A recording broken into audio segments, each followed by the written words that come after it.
ఇక యథాప్రకారం ఈనాడు ఆంధ్రజ్యోతి ఇచ్చే పచ్చి అబద్ధాల వార్తలు ఏమిటో చూద్దాం. దానికి ముందుగా నిన్న నేను సైకో సైతాన్ ఈనాడు రామోజీరావు అట్లాగే ఆంధ్రజ్యోతి రాధాకృష్ణులు సైకో స్థాయి నుంచి సైతాన్లుగా ప్రమోషన్ పొంది రాష్ట్రంపై పడి పీడిస్తున్నారంటూ చేసిన వ్యాఖ్యకు national advocate general Ponnavolu Sudhakar Reddy గారు ఫోన్ చేసి అక్కడిని పైతాన్గా కూడా మారారని చెప్పండి నేను సలహా ఇచ్చారు. నిజంగానే పైతాన్లాగా మారి రాష్ట్రంపై పడి విషం జిమ్ముతూ విషంతో నింపి ప్రజలను కాటు వేయాలని రామోజీరావు రాధాకృష్ణులు చేస్తున్న ప్రయత్నాలు స్పష్టంగా కనపడుతున్నాయి. నగ్నంగా వారిద్దరూ బట్టలోడు తీసుకుని నడి రోడ్డు మీద తిరుగుతున్నారు. అయినా వారు సిగ్గుపట్టడం లేదు, జనం చూడటం లేదనే భ్రమలో వారు బతుకుతున్నారు. ఎయిమ్స్ పైన జగన్ అక్కసు అంటూ ఈ రోజున ఎయిమ్స్ ప్రారంభోత్సవం నేపథ్యంలో ఒక పక్క ఎయిమ్స్ ప్రారంభోత్సవం జరుగుతూ ఉంటే వీళ్ళు ఏడుస్తూ వార్త రాశారు. అంటే ఏది ప్రారంభించినా కూడా అదే రోజున వాళ్ళు ఇట్లాంటి చెత్త వార్తలు రాయటం అలవాటుగా మార్చుకున్నారు. బట్టగాల్చి మేదేసే నైజాన్ని పతాక శీర్షికల్లో ఎక్కించడం రామోజీ రాధాకృష్ణులకు పరిపాటి అయిపోయింది. 1618 కోట్ల వ్యయంతో 183 ఎకరాల స్థలంలో నిర్మించిన కేంద్ర ప్రభుత్వ అఖిల భారత వైద్య విజ్ఞాన సంస్థ నిర్మాణం జరిగినప్పుడే మంచినీటి సదుపాయాల కోసం రాష్ట్ర ప్రభుత్వం అప్పటి చంద్రబాబు ప్రభుత్వం అవసరమైన చర్యలు తీసుకోవాల్సి ఉంది. తెలుగుదేశం ప్రభుత్వం చేతగాని తనాన్ని ప్రశ్నించకుండా ఇప్పుడు జగన్ ప్రభుత్వంపై పడి పిచ్చి ఆరోపణలు చేస్తున్నారు. 2022 డిసెంబర్లో గుంటూరు ఛానల్ నుంచి ఆత్మకూరు చెరువుకు 5.5 కిలోమీటర్ల మేర పైప్ లైన్లు వేసి ప్రాజెక్టు పూర్తి చేసేందుకు పనులు చేస్తున్నటువంటి జగన్ ప్రభుత్వంపై ఈ రామోజీరావు బురద జల్లే ప్రయత్నం చేశారు. జగనన్న పాపాలంటూ ముఖ్యమంత్రి పర్యటనలపై విషం చిమ్ముతూ మరో కథనాన్ని ఇచ్చారు. వాస్తవం ఏంటంటే గతంలో చంద్రబాబు పర్యటన సందర్భంగా పాటించిన ప్రోటోకాల్నే జగన్మోహన్ రెడ్డి అనుసరిస్తున్న విషయాన్ని మాత్రం రామోజీరావు దాచేస్తున్నారు. 23 విదేశీ పర్యటనల కోసం పదుల సంఖ్యలో ఢిల్లీ యాత్రల కోసం చంద్రబాబు హయాంలో ప్రజాధనాన్ని మంచినీళ్ళప్రాయంగా వృధా చేయడం గురించి ఆనాడు ఎన్నడూ రాయని రామోజీ ఇప్పుడు జగన్పై పడి మాత్రం రోజు ఏడుపు తప్ప ఇంకోటి చేయటం లేదు. అన్న చేతికి చిక్కి అనుసంధానం అటకెక్కి అంటూ మరో స్టోరీ ఇచ్చారు. సాగునీటి ప్రాజెక్టులపై జగన్ సర్కార్ చిత్తశుద్ధిని ప్రశ్నిస్తూ రాసిన దిక్కుమాలిన కథనం ఇది. వాస్తవం ఏంటంటే 57 నెలల్లో సాగునీటి ప్రాజెక్టుల కోసం 32,169 కోట్లు ఖర్చు పెట్టిన విషయాన్ని దాచివేసి వీరు ఇష్టారాజ్యంగా రాస్తున్నారు. అందులోనూ 2 ఏళ్లు కరోనా సంక్షోభం ఉన్న విషయాన్ని మాత్రం ఎక్కడా ఏ రోజు ప్రస్తావించరు.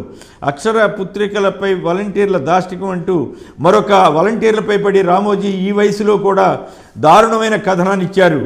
ఎక్కడైనా ఒక పొరపాటు జరిగితే మొత్తం వాలంటీర్ల వ్యవస్థకి దుర్మార్గంగా అంటగట్టే రామోజీరావు తెలుగుదేశం నేత విజయవాడలో ఒకరు రేప్ కేసులో ఇరుక్కుని శిక్ష పడితే కూడా కప్పిపుచ్చితే అంటే తెలుగుదేశం నేతలంతా రేపిస్టులని మరి రామోజీ రాయగలుగుతారా?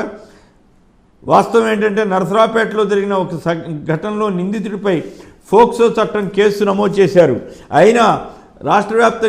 అయినా కూడా రామోజీ ఈ అందరిపై ఆరోపణలు చేస్తూ దిక్కుమాలిన వార్తలు రాస్తున్నారు.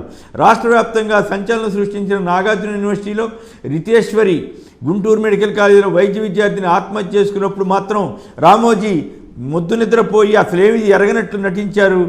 అలాగే ఆ రోజుల్లో జరిగిన ఘటనలపై ఎన్నడైనా రాశారా? ఎక్కడైనా ఇలాంటి ఘటనలు జరిగితే తప్పులు జరిగితే శిక్ష పడాల్సిందే. కానీ దాన్ని ప్రభుత్వాలకు అంటగట్టి ప్రభుత్వాలపై వ్యవస్థలపై బురద జల్లి నానా రోతగా రామోజీ ఈనాడు సిబ్బంది రాస్తున్నారు. ఇక ఆంధ్రజ్యోతి కూడా తనదైన శైలిలో యథాప్రకారం వార్తలు ఇచ్చింది. అవినీతి కళ అంటూ ఒక మహిళా ఎమ్మెల్యేపై పడి అబద్ధపు వార్తల్ని సృష్టించారు. అలాగే ఎవరి కోసం ఈ బుల్లెట్ ప్రూఫ్ బస్సులు అంటూ మరొక ఏడుపుగొట్టు వార్తనిచ్చారు. విజయవాడకు చేరుకున్న 2 ఓల్వో బస్సులు అంటూ వార్త ఇచ్చారు. వాస్తవం ఏంటంటే అసలు విషయం ఏంటో చెప్పకుండా బుల్లెట్ ప్రూఫ్ బస్సులో కాదో తేల్చకుండా ముఖ్యమంత్రి ఎన్నికల ప్రచారానికి వాడటానికి అంటూ రాధాకృష్ణ రాసేశారు. ముఖ్యమంత్రి పర్యటనల కోసం ఆర్టీసీ ఖర్చు చేసిందన్న వార్తలో ఆధారాలు లేకుండానే ఈ స్థాయిలో బురద చల్లటం వారి దురుద్దేశానికి అర్థం పడుతుంది.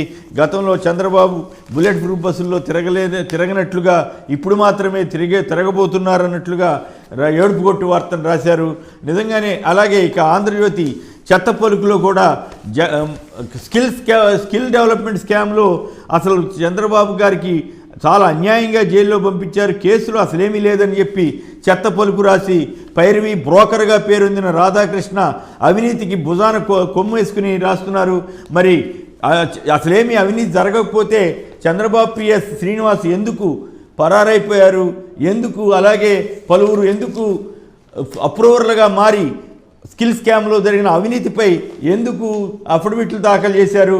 అయినప్పటికీ కూడా ఈ చెత్త పలుకంతా కూడా ప్రజల్ని హింసించే పలుకుగా మార్చి ఈ రకమైనటువంటి కథనాలు, ఈ రకమైనటువంటి అబద్ధపు వ్యాసాలు, ఏడుపుగొట్టు వార్తలతోటి ఆ ఈనాడు ఆంధ్రజ్యోతి నింపేస్తూ నిజంగానే పొన్నవోలు చెప్పినట్లుగా వీరు సైకో స్థాయి నుంచి సైతాన్ స్థాయికి, సైతాన్ స్థాయి నుంచి పైతాన్ స్థాయికి వీరు మారుతూ ఆంధ్రప్రదేశ్ ప్రజలపై పగబట్టి పీడిస్తూ వెళుతున్నారు. ఈ 2 నెలలు వీరి విషయాన్ని ఆంధ్రప్రదేశ్ ప్రజలు చూడక తప్పదు.